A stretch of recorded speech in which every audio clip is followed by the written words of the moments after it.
Kita masuk dalam bab yang baru, fadilat penyakit dan menjenguk orang sakit. Bismillahirrahmanirrahim. Abu Lais As-Samarqandi dengan sanadnya daripada Atha' bin Yasar yang berkata Rasulullah sallallahu alaihi wasallam bersabda, "Idza marida al-'abdu ba'atsallahu ilaihi ملكين فقال انظرا ماذا يقول عبدي لعوده فإن هو إذا جاءه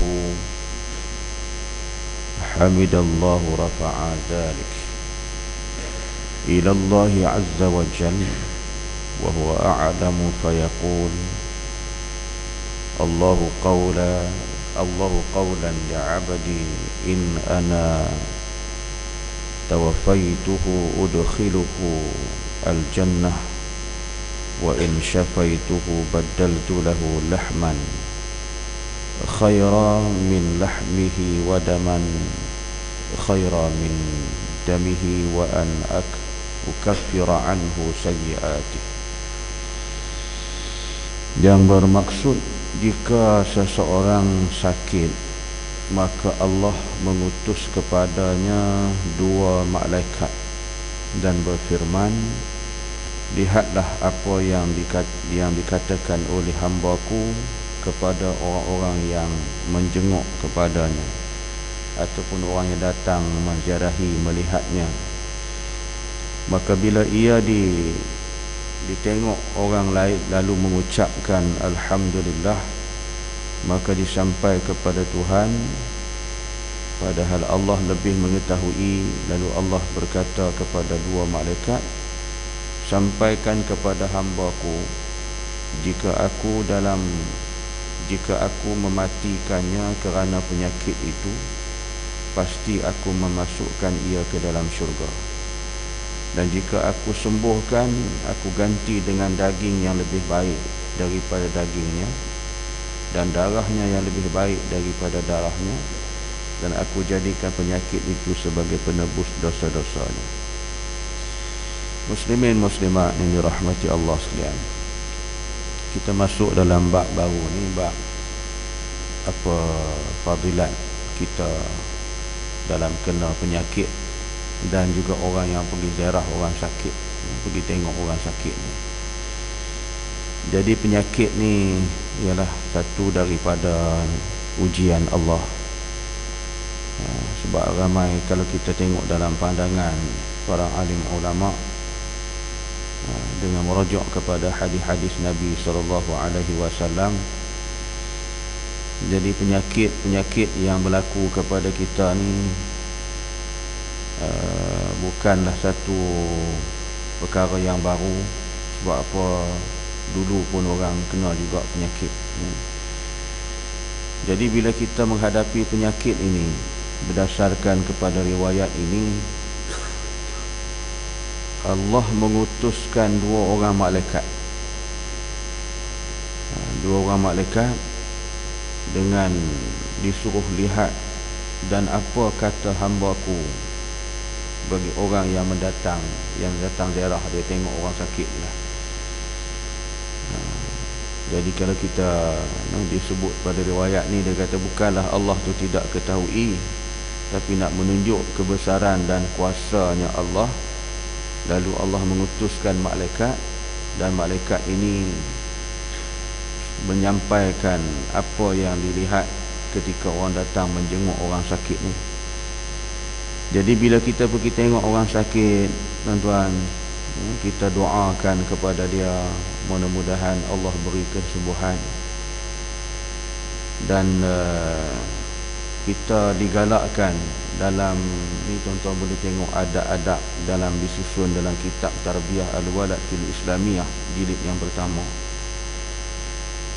Sekurang-kurangnya kita mengucapkan Alhamdulillah, ataupun kita bacakan akan Fatihah, dan ataupun kita bacakan juga surah-surah yang tertentu. Ada doa-doa yang tertentu, ayat-ayat surah-surah yang tertentu. Dan ataupun kita bacakan juga Yasin, Yasin jantung Al-Quran.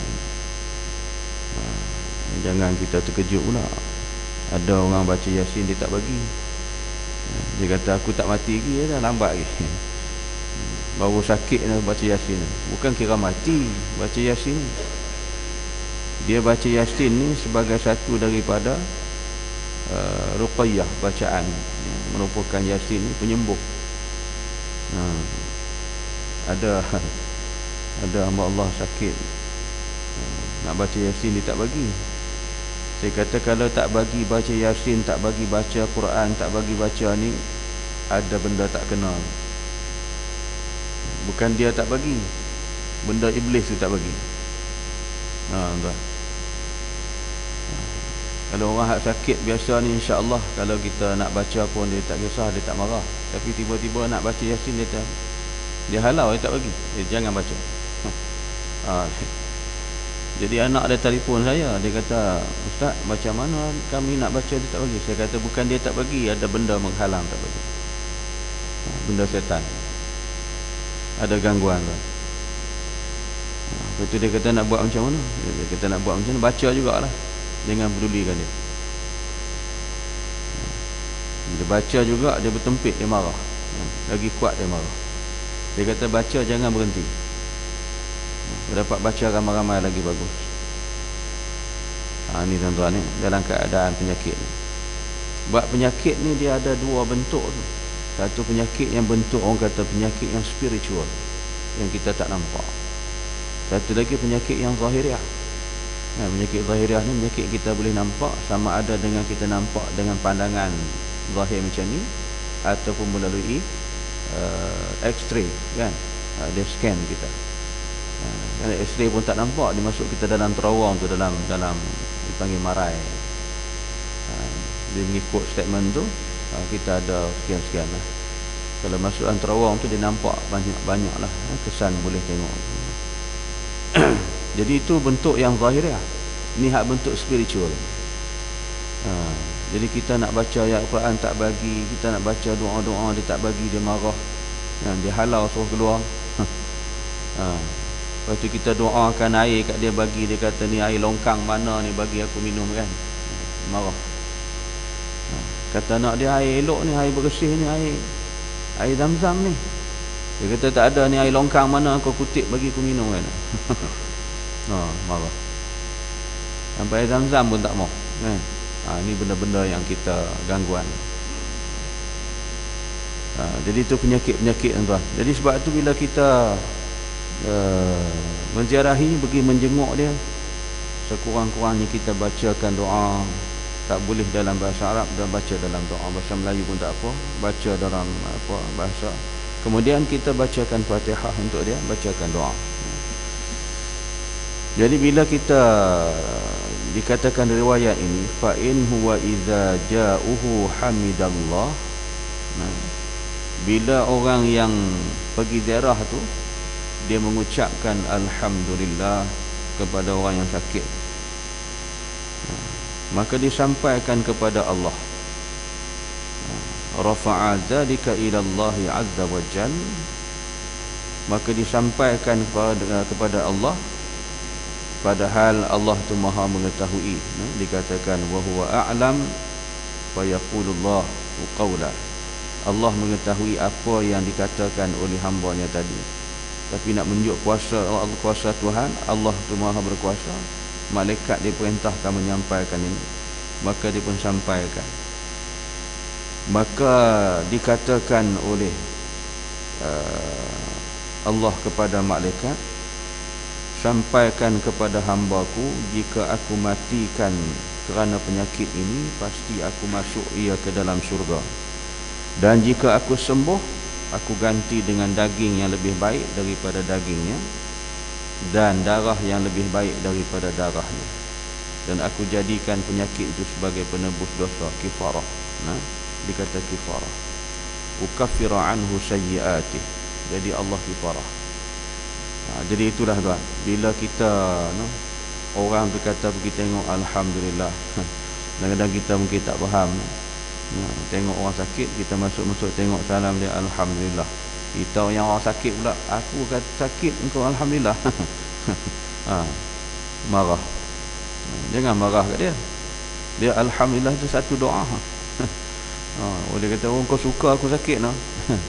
Nah, bukan suka kita ucap alhamdulillah, itu tanda satu kesyukuran. Ha, nah, jangan salah faham. Jadi kesyukuran kepada Allah. Jadi kita nak kata apa lagi melainkan alhamdulillah. Ha, jadi dengan alhamdulillah itu dalam dua bentuk. Jika Allah memberi keizinan sembuh, Allah tak beri izinan, kita akan kembali ke rahmatullah. Ha, jadi bila kita mati itu dalam keadaan yang kita peringatkan juga kepada orang sakit supaya dia memperbanyakkan zikrullah. Ha, pada kita sakit ni tuan, jangan duk sebut benda pelik-pelik. Kita banyakkan zikrullah, banyak berzikir kepada Allah. Jadi mudah-mudahan jika Allah ambil nyawa dalam sakit tu, kita duk sebut dengan alhamdulillah, Allahu akbar, subhanallah, itu sebagai zikrullah. Mudah-mudahan Allah matikan kita dengan berzikir kepada Allah. Ini kita sakit, kita duk merapu, cakap yang bukan-bukan, kata yang bukan-bukan, ni tuan, tak boleh. Nah, jadi kita bersyukur kepada Allah. Dengan keadaan itu Allah bagi kita penyakit tu untuk satu lagi, dia kata kifarah, nak menebuskan dosa kita. Jadi dosa kita dengan Allah Ta'ala ni banyak tuan-tuan. Jadi Allah Ta'ala jadikan kita ni sihat. Sihat kita berapa lama? Kadang-kadang kita sihat sampai orang kata umur 60, 70, 80. Itu saya balik kampung baru ni, ada satu Allah, umur dia 89. Allahu akbar. Bini dia 87. Dua-dua ada lagi. Bini dah bongkok sabuk dah. Tapi satu rahmat Tuhan baginya, dua-dua orang ingatan dia elok. Tak nyanyuk, tak apa, boleh sembahyang, boleh apa. Cuma dia sakit-sakit badan, bisa-bisa dalam badan dia. Dia kata minta tolonglah apa yang boleh bantu.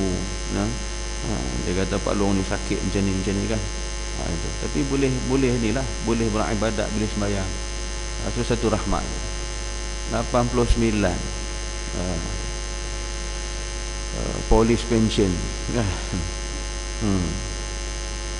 Dia kata Pak Long dulu kerja polis Ustaz, pension polis. Tak apalah, alhamdulillah. Jadi kita tu 89. Allah. Jadi isteri dia pun boleh lagi, yang kata menguruskan rumah apa semua gitu gini. Itu satu rahmat. Jadi bila kita sakit, Allah nak uji kita, Allah nak tebus dosa kita, kesalahan kita, kita kena redha. Kalau kita marah penyakit, bermakna kita marah kepada Allah. Bila kita marah dengan Tuhan, rosaklah akidah kita, kan? Jahanam akidah kita. Jadi itu. Jadi Allah kata, li 'abdi in ana tawafaituhu udkhilhul jannah. Bila Allah Ta'ala dengan kehendak Tuhan disembuhkan penyakit, dimatikan penyakit dia akan hamba Allah ni, maka dimasukkan ia ke dalam syurga. Dan jika disembuhkan ia, wa in syafaituhu baldaltu lahu lahman, Allah Ta'ala berikan dia daging yang lebih baik, dan Allah gantikan darah yang lebih baik. Jadi maknanya kita tu Allah Ta'ala dah beri kesembuhan dengan Allah gantikan mana yang rosak, mana yang sel-sel ataupun tisu yang rosak dalam badan kita, maka Allah gantikan dengan yang baru. Itulah satu apa orang kata kelebihan dalam kita. Allah Ta'ala bagi air zam-zam ni tuan-tuan. Air zam-zam ni menyembuhkan segala penyakit yang Allah Ta'ala bagi kepada air zam-zam. Dengan mukjizat Nabi Allah Ismail menendang kakinya, apalah kuat sangat anak baru lahir daripada perut ibu, tapi menerajang tu sehingga menggegar ke dasar bumi. Allah pancutkan air zam-zam tu naik. Dan ada seorang tuan guru kita, dia kata masa dia belajar di Mesir dulu, di saat-saat dia nak habis mengaji, nak balik dah, dia mimpi satu malam ada seorang syekh bawa dia, tanya dia kata, awak kamu nak melawat Telaga Zam-Zam? Dia kata nak, mari ikut. Jadi dia bawa ikut masuk dalam telaga Zamzam, dalam mimpi dia lah. Jadi Zamzam ni dia kata rupa-rupa dia tembus pergi ke laut. Tembus pergi ke laut. Sampailah dia kata habis, dia kata sinilah air Zamzam ni, dia kata. Lepas tu dibawa balik, jom kita balik ni. Lepas tu balik, bila balik tersedar di mimpi orang tarhim subuh. Itulah dia kata tak tahulah gambaran dia kata memang jauh perjalanan, jauh. Rupanya dia mari di laut semua. Allah Ta'ala dengan kuasanya maka dikeluarkan Zamzam. Jadi dengan tapisan Allah tapis berlapis-lapis daripada dalam bumi dipancut ke atas permukaan. Dari kawasan tanah yang gersang, kawasan yang tandus, kawasan tu dulunya tak ada orang lalu lalang, memang bukan tempat persinggahan. Sebab tu bila timbulnya air Zamzam ni menjadikan tempat itu dikenali oleh pedagang-pedagang. Sebab orang Arab ni kalau dalam perjalanan dia cari sumber air, yang kedua dia cari kawasan yang ada rumput, yang boleh tumbuh rumput-rumput sebab nak bawa binatang-binatang dia. Jadi kawasan tu bila terbitnya air tu, mulalah pedagang-pedagang kabilah-kabilah ini mula bersinggah dan mulalah buat pondok-pondok sampailah yang wujud sekarang ni, kan? Jadi rumah-rumah, sebab tu penempatan, jadi penempatan. Asal-asal kawasan tu kawasan yang kering, yang tandus, yang tak ada orang lalu lalang pun. Itu Allah nak jadikan hikmah kebesaran, sehingga kan kata jadikan satu daripada amalan dalam ibadah haji yang kita melakukan sa'i antara Safa dengan Marwah. Itu kebesaran Allah Subhanahu wa taala. Lembah wadi yang tak kering-kering, dengan mukjizat Allah dipancutkan air daripada dasar bumi. Jadi air Zamzam ni tuan-tuan, air yang memang orang kata apa, dunia dan akhirat memang itulah air yang paling baik, yang nombor satu. Jadi kita gunakan untuk rawatan, untuk minum hari-hari. Tapi minum air Zamzam ni jangan minum macam air biasa, kan? Kita minum air Zamzam bagi togok macam minum, dia tak jadi ubat. Dia minum satu teguk, kita berhenti, sekira-kiranya kita boleh baca surah Al-Ikhlas sampai habis, kita minum seteguk lagi. Jadi sebab tu jangan minum tu. Nabi minum air Zamzam, Nabi berdiri, kan? Nabi minum air Zamzam, Nabi berdiri. Itu satu daripada sunnah dan hikmah kita berdiri. Dia jadi ubat. Dan ada penyakit apa, kulit ke apa ke, ambil air Zamzam sapu. Tu saya ada pesan kepada jemaah-jemaah haji dan umrah supaya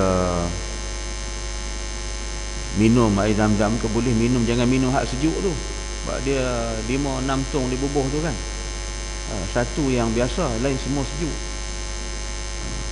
Jadi bila jemaah kita, jemaah haji ke jemaah umrah, bila dia suka minum, bila minum hak sejuk tu 2-3 hari tak sampai, kadang 2-3 hari tak sampai, 1 hari pun dah kita mula batuk. Bila batuk tu mulalah berpanjangan sampai balik ke Malaysia pun tak hilang batuk, tak keluar suara. Dia ada pesan dah, jangan minum hak sejuk tu. Tu Arab buah air batu. Dia orang dah biasa macam tu, kan. Kita ni dengan cuaca, dengan apa berubah, dia tak tahan. Minum memang batuk. Minum hak yang biasa. Dalam perjalanan kita nak pergi ke masjid, dalam masjid tu pun tiap-tiap penjuru merata ada, kan. Dibubuh apa nama dalam tong tu, dia tulis ada semuanya sejuk, satu yang tak sejuk. Tu. Jadi tu air Zamzam. Jadi kita minum air Zamzam. Dan kalau kita di Malaysia ni, air yang baik untuk kita minum ialah air gau. Air gau di Tempaluh Pahang telah dibuat kaji selidik, dia merupakan air yang nombor 2 terbaik selepas air Zamzam.